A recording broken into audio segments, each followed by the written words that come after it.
હાજો નરવો થઈને વડતાલ આવ્યો. ત્યાં સ્વામી બ્રહ્માનંદજીએ એને નવરાયો, કોરા વસ્ત્ર પહેરાવ્યા. પૂજા હતી. ઠાકોરજીનો સેવક બનાવ્યો. આ રૂડો સ્વામિનારાયણ સ્વામિનારાયણ એમ બોલતા બોલતા સંતોના હેઠા પતરાવાળા ધોઈને પી જાતો, ગાયોના વાસીડા વાળતો, તનમન થી સંતોની સેવા કરતો, અને આંકરામાં આંકરા અને કઠિન કાર્યો મંદિરના હોય ત્યારે રૂડો ભગત પાછો ન પડતો.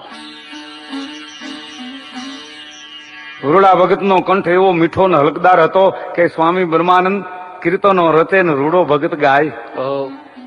એટલું એકાંતે કેજો હોધા, એટલું એકાંતે વલવલતી વ્રજનારને મેલી કરતી કલ્પાંતે, મનમોહન મથુરા જઈને બેઠા નિરાતે, ક્યાં વર્ષે સોરું કુબજાના બેસશે કેની પાંતે, બ્રહ્માનંદ કે લાજ પોતાની ખોઈ તમે ખાતે.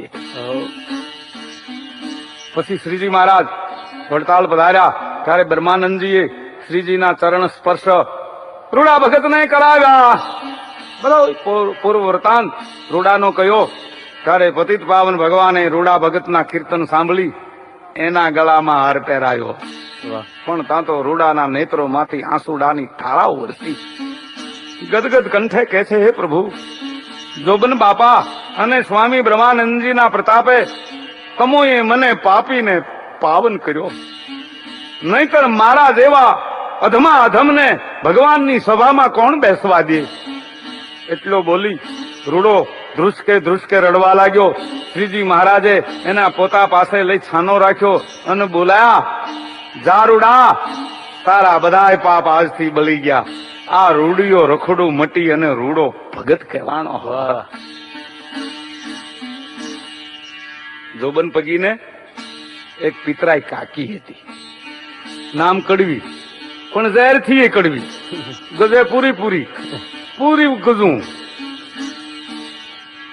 અને દાણા નાખવાની કોઠી જોઈ લ્યો, જાડી એટલી બધી. વિધાતા એ આદમી ઘડતા ભૂલમાં બાયડી ઘડી નાખે, એટલે એને થોડી મૂછો પણ આવી ગયેલ. કાળો બોહ દેહનો વાનેનો, એમાં ધોળી સારી વળી ગયેલ. ભેરવ એટલે ચીબરી જેવા એના આંખોના ડોળા. હાદે તો એવી જબરી બોલતી હોય તો બાજતી લાગે. ભલા એને જોઈ ભેસત ખાઈ જાય. સરોતરની ડાકણોની રાણી આ ગણાતી. મોટા મોટા ભવા ભરાડી કડવી કાકીને નમતા ચાલે. કાળી ચૌદસની રાતે ઉઘાડી તરવારે માથે બલતી સગડી લઈ મહાણમાં નવસ્ત્રી થઈ મેલી સાધના કરવા જાય. ટૂંકામાં ઉડતા પંખી પાડે એવી. કડવી કાકીને 2 દીકરા. એને પણ જોબન પગીની જેમ દીક્ષા લીધેલ ભગવાનની. આ છોકરાઓએ ચોરી અને ડાકુગીરી ત્યારથી છોડેલ. કડવીને આ ગમ્યું નહીં. કાયમ પોતાના છોકરાઓને ગાળ્યું દે. આ તમારી જાતના મારા પેટમાં પાકી અને ટીલા ટપકા કરો છો. તમે કોક મોઢું જોવા ફેર ખ્યાલ લાગો છો. છોકરાઓને કહેશો ડોહી. કડવીને એના છોકરાની લૂંટફાટ ને ચોરીની કમાણી બંધ થઈ એટલે ઈ દાજ કડવી સ્વામિનારાયણ ઉપર ઉતારે. જોબન પગીને પણ આ ડાકણ કહેતી, એલા જોબનિયા, તારો ટીલાળો સ્વામિનારાયણ આ વખતે વડતાળ આવે તો એના કેવા હાલ થાય છે જોજે. પગી કશું બોલતા નહીં. એમાં એક વખત શ્રીજી મહારાજ વડતાળ પધાર્યા છે. ગામના ચોકમાં ઢોલીએ બિરાજા છે. સંતો વાજિંત્રો સાથે હરિકીર્તન ગાય છે. હજારો દર્શનાર્થીઓ મહારાજના મુખારવિંદ માંથી નીકળતા જે તેજ એના અંબાર જોઈ આનંદ માણી રહ્યા છે. એમાં કડવીને ખબર પડી. ઈ પણ માણસોના સમૂહમાં ઘૂસી ગઈ. છુપાતી પોતાની મુઠ્ઠીમાં મંત્રી અડદના દાણા લઈ આવી શ્રીજીની પાછળ અને અડદની મુઠ્ઠીનો ઘા કર્યો હાડા શ્રીજી ઉપર. પણ અડદ તો ઊંચે ઉલળી પાછા ફર્યા અને કડવી ડાકણ ઉપર પડ્યા. પડતા તો કડવીના વસ્ત્રો ભાડ હળગ્યા. કડવી હળગતે વસ્ત્રે શ્રીજીને ચરણે આવી માંડી રાડ્યો પાડવા. મહારાજ ઉગારો મરી જઈ. શ્રીજી કે હે ડોશી, તમારી આ મેલી વિદ્યાથી તમે કેટલા માણસો માર્યા? બાપજી 27 ને મેં ભૂંડે હાલે માર્યા છે. કહેવાય છે શરણે આવેલી જોબન પગીની કડવી કાકીનું મહારાજે કલ્યાણ કર્યું. એટલો ધરતીનો ભાર ઉતાર્યો હો. ધરતી છે અને પહાડો, સમુદ્રો, પશુ પંખી કે માણસોનો ભાર લાગતો નથી, પણ માણસની અંદર જે પાપ છે એનો ભાર લાગે છે. ઈશ્વરના અવતારો આ ભારને ઓછો કરે છે. વડોદરા મહારાજા સયાજીરાવ બીજા એને ખબર મળી કે હવે તો જોબન વડતાળો સ્વામિનારાયણનો સેવક થયો. એટલે સયાજી રાવે પેટલાદ કસિયાભાઈને કહેવરાવ્યું કે જોબન પગી મારા દરબારમાં આવે તો હું એના ગુના માફ કરું. કસિયાભાઈને મહારાજાનો હુકમ મળતા એને વડતાળથી જોબન પગીને પેટલાદ તેડાવ્યા અને કહ્યું, જોબન બાપા, મોકો છે, સરકાર તમને માફી આપવા તૈયાર છે, માટે ચાલો વડોદરે. પગી કે કસિયાભાઈ, રાજના મામલા છે, કેમ વિશ્વાસ કરવો? વખતે દગો થાય તો હું તમારો જામીન થાઉં. જુઓ, મહારાજની હજુરમાં હું તમારી સાથે આવું, પણ પૂરે હથિયારે. એમાં મને જરા પણ દગાની શંકા લાગે તો પેલા તમને મારી નાખાય. કસિયાભાઈએ વડોદરા મહારાજાને પગીનો આ ઠરાવ મોકલ્યો. એટલે મહારાજાએ ભગવા ઝંડાના કસમ ખાધા. નક્કી થયું પેટલાદથી કસિયાભાઈ આરે જોબન પગી વડોદરા શહેરના દરવાજામાં આવ્યા. સરકાર તરફથી એને બેસવા માટે શણગારેલા 8 બળદ, જોડેલા એવો પાટ આવ્યો. પાટ ઉપર બંને બેઠા.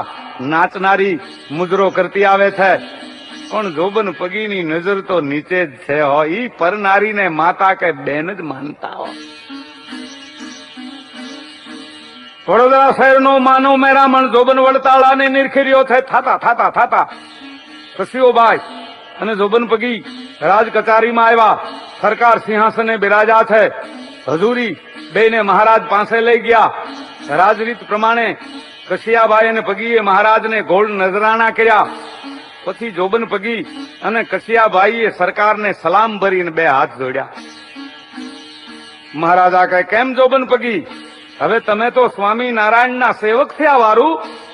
હા બાપજી, ભગવાનની મારા ઉપર દયા થઈ. જોબન પગીના એના વાનની રૂડો, કપાળમાં તિલક, કાંડલો છે, ગળામાં તુલસીની માળા જોઈ મહારાજા ઘણા પ્રસન્ન થયા. બેયને યોગ આસને બેસાડ્યા અને પછી સભામાં નાચ તાન મંડ્યા થવા. પણ તબલા કહે ધીકતા ધીકતા ધીકતા, કિનરી કહે કિनको કિनको કિनको. વાહ બારડજી. તબ હાથ પસારીને નારી કહે, ઇનકો ઇનકો ઇનકો ઇનકો. તમામ દરબારીઓની નજર પગી ઉપર ઠેરાણી છે. આહા, એક વખતનો ભયંકર લૂંટારો, ધરા ધ્રુજાવનારો. સ્વામિનારાયણ પ્રભુના પ્રતાપે વડોદરાના મહારાજનો મહેમાન બન્યો છે. પછી રાજ તરફથી પગીને સોનેરી પાગ, હીરાનો હાર, રોકડા રૂપિયા નવાદેશ થયા અને બહાદુર પુરુષનો ઇલકાબ અર્પણ થયો. અને જાહેર થયું, જોબન વડતાળો આજથી મહારાજાનો અમીર છે. દરબાર બરખાસ્ત થયો. મહારાજા બંનેને ખાનગી દેવાનખાનામાં લાવ્યા. કસુંબા પાણી થયા. સોનાના પાત્રોમાં શરાબ પીરસાણા. ત્યારે પગીએ કહ્યું, હજુર માફ કરજો, સ્વામિનારાયણ ભગવાનની આજ્ઞાથી મેં તમામ કેફી વસ્તુઓનો ત્યાગ કર્યો છે. मुसलमान को सुअर है, हिंदवान को गाय, दोनों रस्ता छोड़ के हो तो काफर हो सो खाय. મહારાજા પણ તેથી બ્રાહ્મણીયા ભોજન જમ્યા અને મહારાજે કસિયાભાઈને કહ્યું, કસિયાભાઈ, તમને પગીએ બહુ દુઃખ દીધું છે તો તમે એનાથી ડરતા નથી? હજુર, આપની વાત સાચી છે, પણ હવે તો પગી જીવ હિંસા પણ કરતા નથી. ડરવાનું કશું કારણ નથી. કેટલાય દિવસે મહારાજાએ કસિયાભાઈને ઘેર જવાની રજા દીધી અને જોબન પગીને પોતે મહેમાન તરીકે રોક્યા. ઉતારો પણ એનો રાજમહેલમાં રખાયો. અવારનવાર મહારાજા પગીને દરબારમાં બોલાવતા અને એની લૂંટફાટની વાતો સાંભળતા. પગી પણ વાડડાયા ખરા હો. કચેરી પગીની વાતો સાંભળીને દિંગ થઈ જાય. પગીના પરાક્રમો સાંભળી મહારાજા આફરીન બનતા અરસપરસ એકબીજાને વિશ્વાસ પણ બંધાઈ ગયો. એક વખત જોબન પગી મહારાજાની હજુરમાં બેઠા છે અને પગીને મહારાજાએ પૂછ્યું કે અમારી અમરેલીની તેજુરી તમે કેવી રીતે લૂંટીતી વાત કરશો? બાપજી, અમારો રોડિયો રખડો બાતમી લઈને આવ્યો. અમરેલીથી 4 બળદ જોડેલા વિહક ગાડામાં રોકડા રૂપિયા ભરેલી તેજુરી વડોદરે જાય છે એવી 500 ઘોડેસવારો પાળા હથિયારધારી ચોકીદારો છે. અમારા સુકનાવળી ખોડા બાબાએ કહ્યું કે સરકારી તેજુરી બરોબર ચરોતરની હદમાં આવવા દ્યો તો ફાવશું.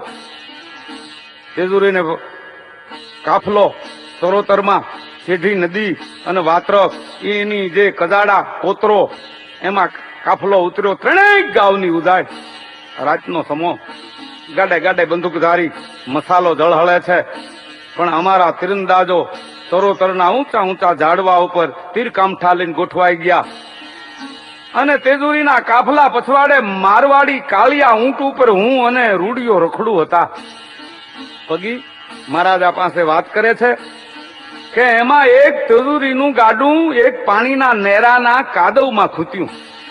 એટલે કટકિયા અને પલટન વાળા આ ગાડાને બહાર ખેંચવા કોશિશ કરવા લાગ્યા. બીજા ગાડા તો દૂર નીકળી ગયા હતા. એટલે મેં રૂડિયા પાસે શિયાળિયાની લાળી કરાવી. અમારી સંકેતની ભાષા હતી. એટલે ઝાડ ઉપરના અમારા તીરંદાજોએ મસાલીઓ અને કટકિયાઓને તીરથી વીંધી નાખ્યા. ઓચિંતા ભવમાંથી ભાલા લાગ્યા જેવું એને થયું. ત્યાં તો અમારા બીજા ઊંટો પણ ત્યાં આવી ગયા અને અમે તેજુરીઓ એની પેટી જે છે ઊંટો ઉપર ચડાવી અને અમારો કાફલો વડતાલ પહોંચી ગયો. ધણશીણાથી તેજુરીઓ તોડી એમાંથી 50,000 નગદ ચાંદીના રૂપિયા નીકળ્યા.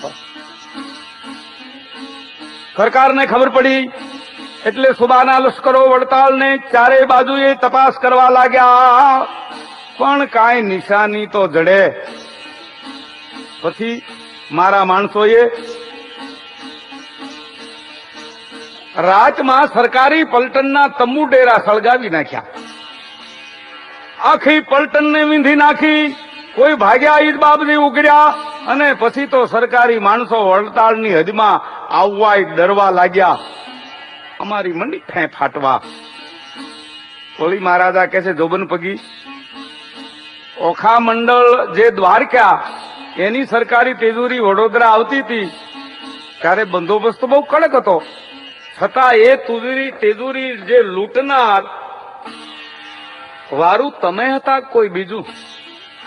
હા બાપજી, ઓખા મંડળનો જે ભોજો ભરાડી મારો સાથીદાર એના તાબાના 4 માણસો સરકારી નોકરીમાં રહેલા. આ માણસોએ જ ભોજા ભારાડીને બાતમી દીધી કે સરકારી તેજુરી વડોદરા જાય છે અને ભોજા તરફથી મને બાતમી મળી. એટલે મેં 4 કોઈ ડીંગડિયા તાર સંદેશા મોકલ્યા. અમારું લશ્કર તેજુરી લૂંટવા તૈયાર છે. આ વખતે ગાયકવાડી 500 ચોકીદારો ઉપરાંત રાજકોટથી બીજા 500 ઘોડેસવારો કાફલા સાથે હતા. અમોએ આ કાફલાને પણ ચરોતરમાં ધીમે ધીમે આવવા દીધો. સરકારી કાફલાની 2 બાજુ એની ઝાડી એમાં અમારું લૂંટારું લશ્કર છુપાતું ચાલ્યું આવે. થાતા ખેડા શેર વળોટ્યા.